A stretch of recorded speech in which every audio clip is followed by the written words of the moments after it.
Hi friends, welcome back to the channel. Today I'll be making two potentially delicious recipes, both brownie recipes, one gluten-free, one classic. And I've never actually made brownies from scratch before, either gluten-free or classic. However, I have been making gluten-free and regular flour baked goods for several years, so I think I can do it. I'm gonna give it a try and I'll give you my opinion on which one I think wins out and if either of them are worth making for yourself. Let's get started. Ingredients for both recipes are actually fairly similar, and luckily these tend to be things that if you do any baking at all, you probably already have at your house.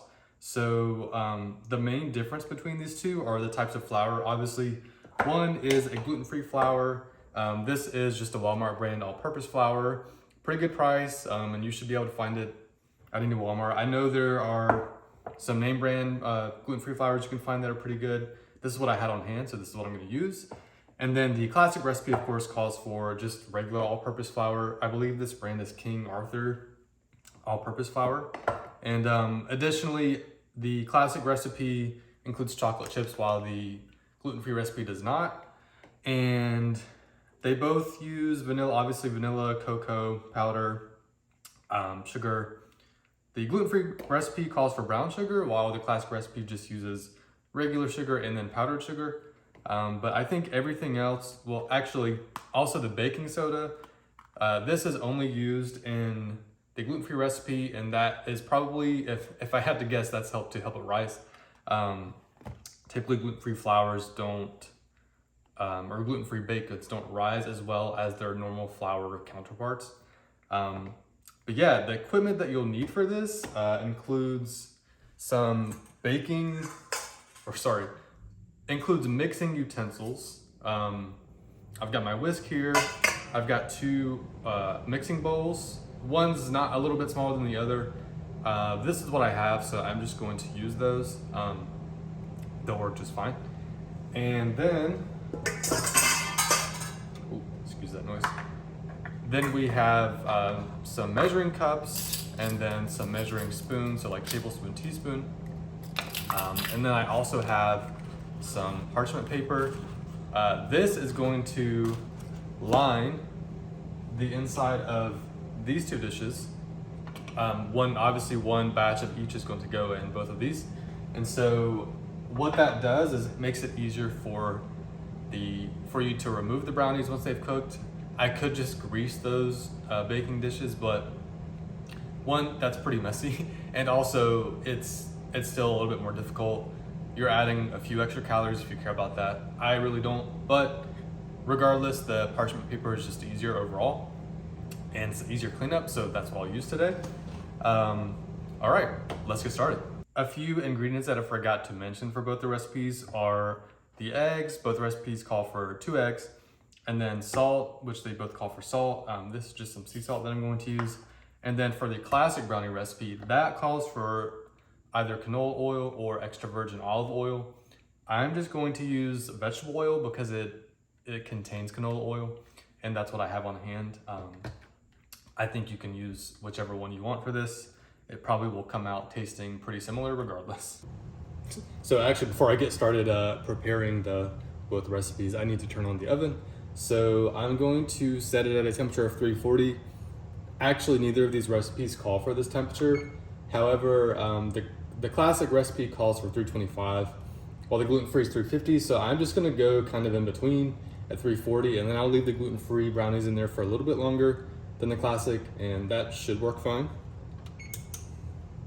Okay, so first I'm gonna start with my large mixing bowl. I'm gonna begin prepping the classic brownie recipe. In this bowl, I'm gonna combine all of the dry ingredients. So that includes the flour, both sugars, the salt, cocoa powder, and chocolate chips for the classic recipe. So I'm just going to go ahead and get the flour. Here is my all-purpose flour. And this is going to be 3/4 cup. Damn, look at that. Okay, so I'm just going to use the 1/4 cup measuring cup, and then I'm just gonna scrape that off there with my finger. And 1, 2, 3. Okay. Let's set that there. It's going to need that later. All right, and this fork is just to, once I've got all the dry ingredients in here, I'm going to mix it up with this fork. All right, and then let me go to the sugar, and that's going to be 1.5 cups. And for this one, I'm going to use a larger measuring cup. So 1, all right, 1, and then I'm going to use my 1/2 cup measuring cup. Yeah, that's good. Okay. And now I'm going to get the powdered sugar. I've never actually used powdered sugar in anything before. As many baked goods as I've made, nothing ever calls for it. In this. And then this is going to be 1/2 cup.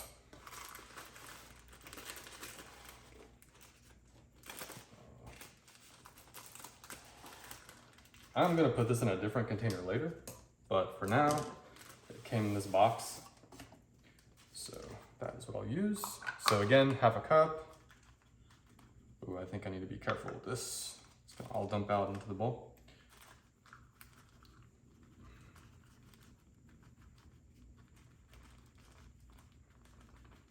You may want to, when you're adding your ingredients to the bowl, do it over the counter or over the sink or something, because if you accidentally dump too much, it's gonna be hard to get that out. I obviously didn't do that, but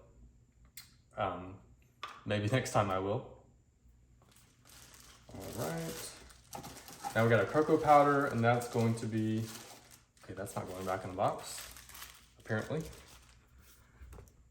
That's gonna be 2/3 a cup. So I've just got my 1/3 cup measure here. And it's gonna be 2/3, so I'll do this, obviously, 2 times. Okay, that's not gonna work, so let's do it this way.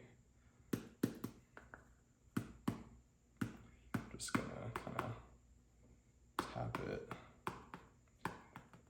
And when you're baking, honestly, like unless it's baking powder, baking soda, something like one of the rising agents or something really strongly flavored, like an extract or something, you really don't have to be super precise. But I'm just doing it just to follow the recipe. But normally I wouldn't be so careful about pouring cocoa powder.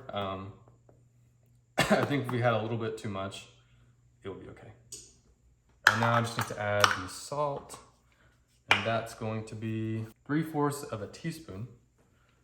That's really precise. I'm just going to use my 1 teaspoon measure here and then kind of approximate what 3/4 would be.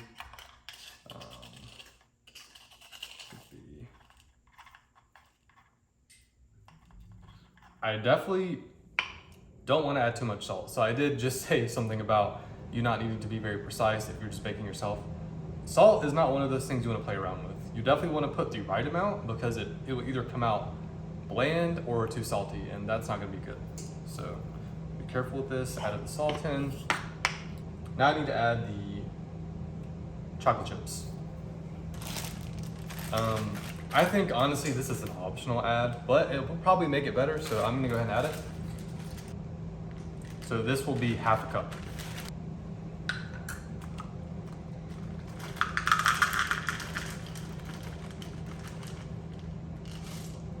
And now I'm just gonna mix this all together with this fork here. And just kind of make sure all the dry ingredients are mixed well.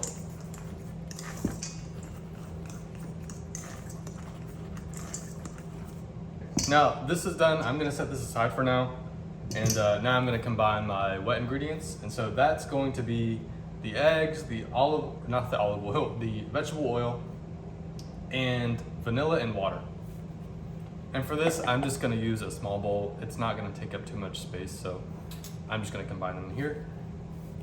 I'm gonna use an actual whisk just to ensure that everything is mixed together very well. So first, 2 eggs. I got this paper towel here so I can crack these on the counter. That's how I like to do my eggs. It just makes it a little bit easier. If you crack it on the side of the bowl, that's fine. It just like typically some of the egg is gonna get on the side of the bowl and run down, and I'm trying to avoid that. Just crack it like that. Second one. So now I'm gonna add the vegetable oil. This is going to be half a cup. Typically, I wouldn't recommend using the same things that you just used for your dry ingredients, but it looks fairly clean and it's all going in the same bowl anyway. So I'm just going to do this.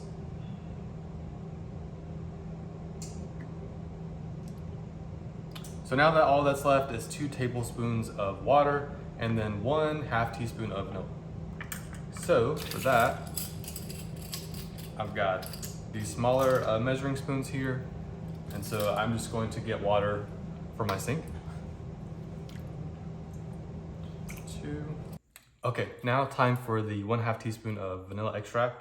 I have to say, I got this from Costco for like $7 or $8. This was a really good deal because vanilla extract is pretty expensive and usually it comes in really small containers. So I'm glad I found this.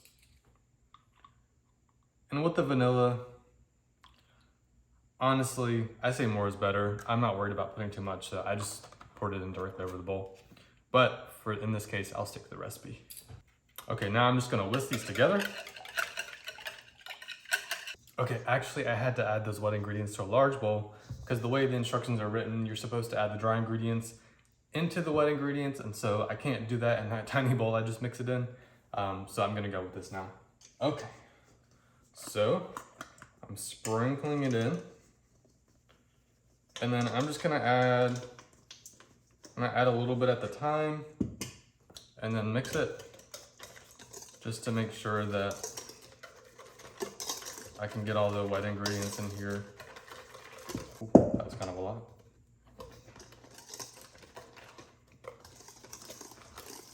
And the recipe does say that it's going to be very thick, so don't worry about that if you run into that, if you end up making this recipe. That is totally fine. And I can confirm that it's already very thick.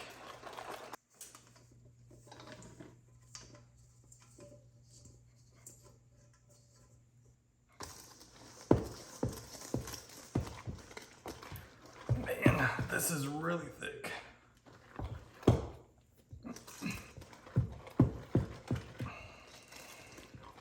Feels impossible to mix at this point almost, but you just gotta put in a little bit of elbow grease. And it looks to be pretty well mixed. Okay, now I'm gonna go ahead and prep this pan. And upon looking back at the directions, it does say you add parchment paper, but you still oil it up. So I will do that.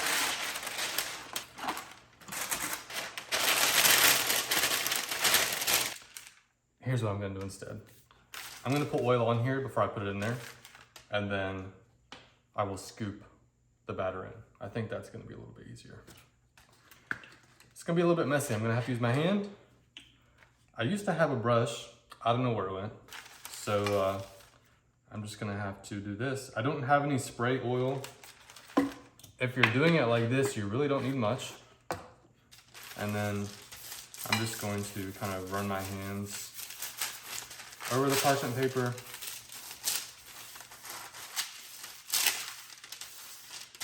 And make sure it's kind of fully coated. I'm not really sure the entire purpose of this. I mean, parchment paper is already kind of coated. That's the point of using it. But I do get like, maybe for something like brownies, it would stick for baking so long. So there we go. It's all oiled up. And just gonna do that. And I think I'm just gonna lay it on top. As I pour it in, the weight should start pulling the paper down. But let's see. I've got this spatula here just to help me scoop out the batter. Yeah, this is really thick. Man, it's like pretty solid. I had to double check that I put the right proportions in here because I was starting to doubt. It did say it was going to be very thick, to be fair. Okay, now that we got some in here, let me try to like hold that a bit better.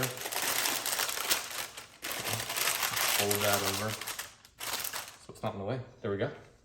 Okay, this is super thick. I'm gonna have to get something a little bit more heavy duty than this. I think I'm gonna have to grab a spoon. Okay, I got a spoon.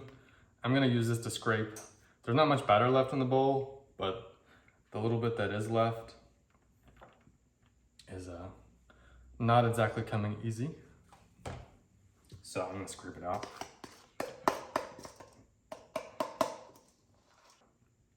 Okay. Now I'm just gonna smooth this out a bit. Make sure it's evenly distributed. This is extremely thick. I know one thing, these brownies are going to be either hard as a brick or very fudgy. We will see. Okay, I'm going to pop this in the oven for about 40 to 48 minutes. And then while that's going, I'm going to go ahead and start prepping the gluten-free recipe.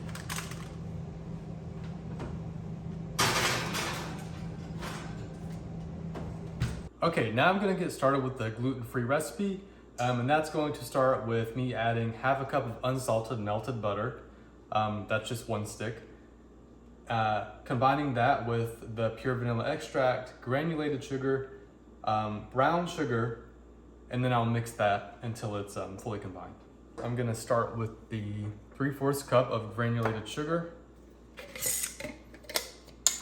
So then again, I'm just gonna take my 1/4 cup measure and try to scoop that out. Well, actually first, I'm gonna put in the melted butter. Half a cup seems like a lot. Like when you look at one stick, it looks like a lot, but once it melts down, you see that it's really not that much. So 1, and then this is gonna be 3/4 cup, so I'm just gonna do that 2 more times. 2, 3. All right, now the brown sugar, and this is gonna be half a cup. But with brown sugar, you have to make sure that it's packed. So let's see. I'm going to first I want to make sure my brown sugar is kind of broken up a bit, because it tends to stick together if there's any moisture in there at all. So I just want to loosen it up in the jar. It's hard to keep out moisture from brown sugar because like you open it a couple of times and it just starts sticking together. All right, so loosen that up a little bit. And now I'm just gonna add, and so packed means you literally pack it in the measuring cup to make sure that you're actually getting the right amount. I'm just gonna add a little bit more. Pack that in. All right, that looks good, so I'm just gonna add that in. Now I'm gonna add in the vanilla, and that's going to be 1 tablespoon of vanilla. That seems like quite a lot, but like I said earlier, I feel like you can never have too much vanilla. So I do not mind at all. It really adds flavor. There we go.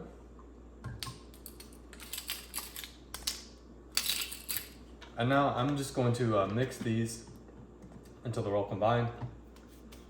And then I'll start adding in the eggs.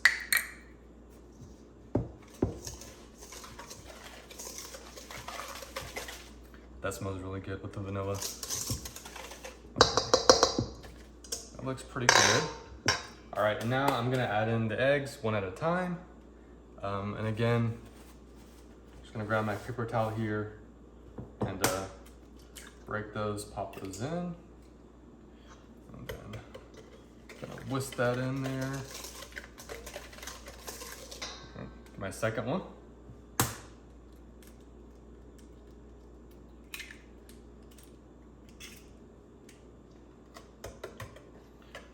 And when I add in eggs, I like to pop the yolks as soon as I drop them in because it makes it easier to mix up.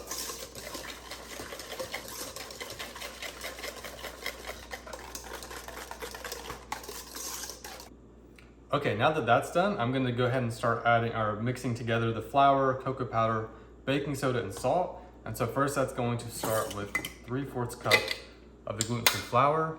And so again, I'm just gonna add my 1/4 cup measuring cup, and then put that in there. 2, 3. All right, then 1/2 cup of cocoa powder. I'm just gonna use the same one because my 1/2 cup is dirty. So I'll just use the 1/4 cup and do 2 scoops. So 1,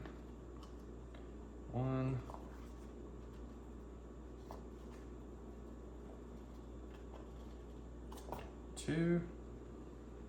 Make sure it all get out there. Okay, and now I'm gonna add the baking soda, and that's just gonna be 1/2 teaspoon. So got 1/2 teaspoon here. And I'm just gonna scoop it kind of straight out of the container. Spoon, kind of sprinkle it in there. Okay. And now I'm gonna add the salt, and that's also gonna be just 1/2 teaspoon.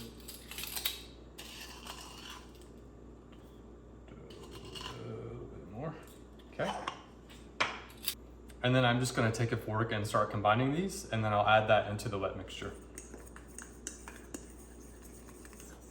Just wanna make sure there's no lumps or anything. Everything's kind of well combined. Be careful with the baking soda. Anytime you use baking soda or baking powder, they tend to like clump up in these little balls. So just try to make sure that you're breaking those up and that it's combined evenly in the mixture.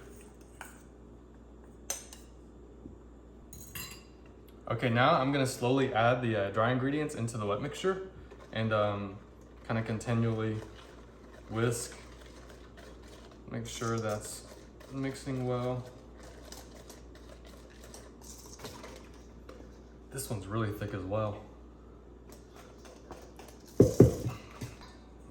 Sprinkle in the rest here.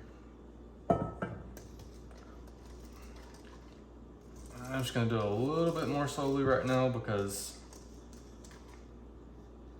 the cocoa powder is really like getting tossed up. Okay, again, I've got this oiled up parchment paper that I'm going to put the batter into and then stick it in the oven. So I'm just going to, this time I'm just using a spoon because it's so thick. That flexible spatula was not cutting it.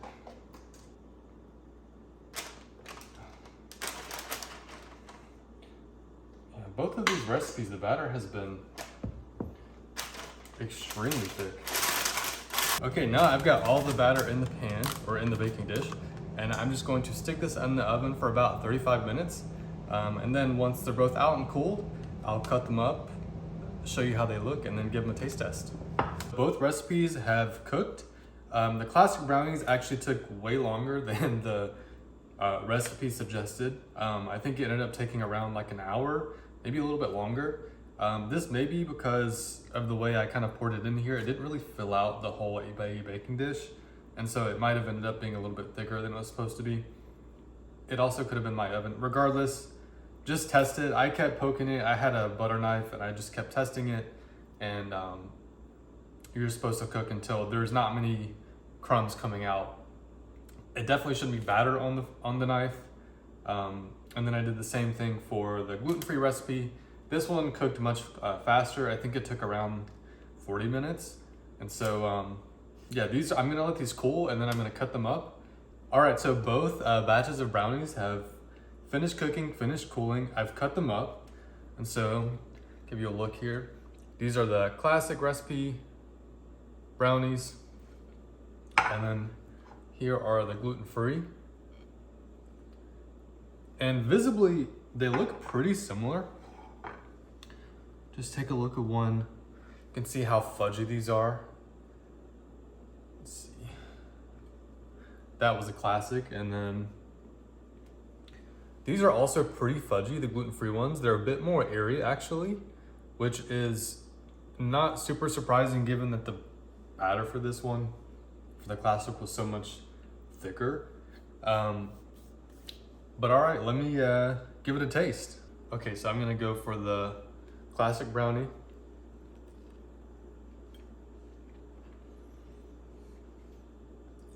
It's good. Super fudgy, but you've got this crunchy layer on the top that kind of gives you some diversity of texture. I actually get little bits of sea salt, it tastes good. I like the contrast of the salty and the sweet. That's a good brownie. I don't know if I would tweak this in any way. I think maybe I would add a little bit less sugar, maybe use just regular iodized salt instead of sea salt. And not because the sea salt doesn't taste good, but I think it would have helped for the salt to be a little bit more well mixed within the mixture.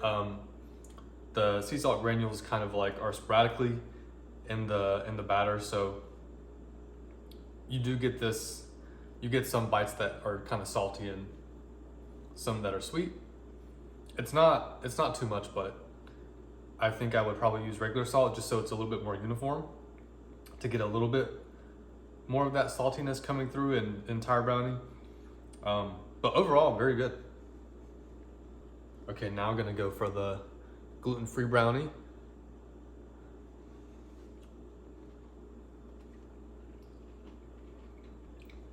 That's good. That's a good brownie. Honestly, I can't tell it's gluten-free. I know in a lot of gluten-free desserts, they tend to be really dense. And you can kind of tell. With this recipe, not really. I mean, it's fudgy, but it's also light. Similar to the classic recipe, you do have this kind of like crunchy layer on the top. And you can see kind of the fudginess on the inside, but it's also light. Yeah, I would make this again. I think similar to the classic recipe, I would probably just use regular iodized salt instead of doing the sea salt. But again, it's good the way it is. It really is just personal preference, I think. So, which one wins? I think actually the gluten-free brownies win. Don't get me wrong, both of these recipes are really good, but I think the gluten-free has the fudginess, but combined with like a light and airy texture. And I really like the vanilla flavor that comes through. This recipe called for a lot more vanilla than the classic recipe did. If you don't like that, maybe tone it back a bit or tone it down a bit. But I do think that most people would enjoy these recipes, and if you would like to make these, they'll be in the description below. I'll have them posted down there so you can check them out and make them for yourself. If you do, let me know what you think. But yeah, these are really good. I'm gonna have brownies for probably a long time, at least a week. But yeah, thank you for watching. If you enjoyed this video, be sure to give it a like and subscribe to the channel. I'll be doing more of these types of videos in the future. With that, I will catch you in the next one.